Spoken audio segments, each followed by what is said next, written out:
Que serait notre vie quotidienne sans les minéraux? Les objets de la vie de tous les jours sont faits à base de minéraux, comme les objets électroniques, les lampes de poche, les outils électriques, les batteries rechargeables, les articles de sport et les produits d'esthétique. Les objets de la vie de tous les jours.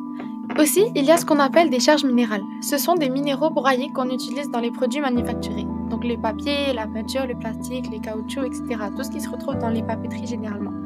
De plus, les minéraux sont souvent utilisés pour leurs propriétés physiques et chimiques. Donc maintenant, allons dans un hôpital.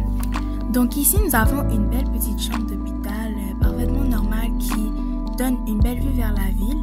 Nous avons la petite chaise, le petit lit, les petites machines près du lit. Donc si nous nous retrouvions dans un monde sans minéraux, voici ce à quoi ressemblerait la chambre. Comme vous pouvez le voir, il ne reste plus rien. Prenons d'abord les murs et le sol. En effet, ces deux éléments sont faits de béton. Et dans le béton, il y a des minéraux. Donc si nous considérions un monde sans minéraux, cela voudrait dire un monde sans murs et sans sol d'hôpital. De plus, il n'y aurait pas de peinture. Donc par exemple, si nous avions des murs, nous ne pourrons pas les peindre, car dans la peinture, il y a des minéraux. Ce qui rendrait la chambre d'hôpital très affreuse à regarder. De plus, imaginez que vous êtes infirmière et que vous voulez chercher quelque chose dans la salle des médicaments.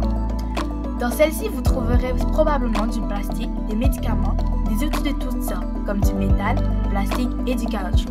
Mais malheureusement, sans les minéraux, vous ne retrouverez rien de tout cela, parce qu'ils contiennent tous des minéraux dans leur composition. Donc ce serait impossible pour vous de traiter votre patient et vous le laisserez mourir. Les minéraux ont aussi une très grande place dans les innovations technologiques. En effet, puisque les minéraux sont des ressources abondantes dans tous les territoires. Donc pour finir, voici nos sources et c'est fait par Priscille et Inès.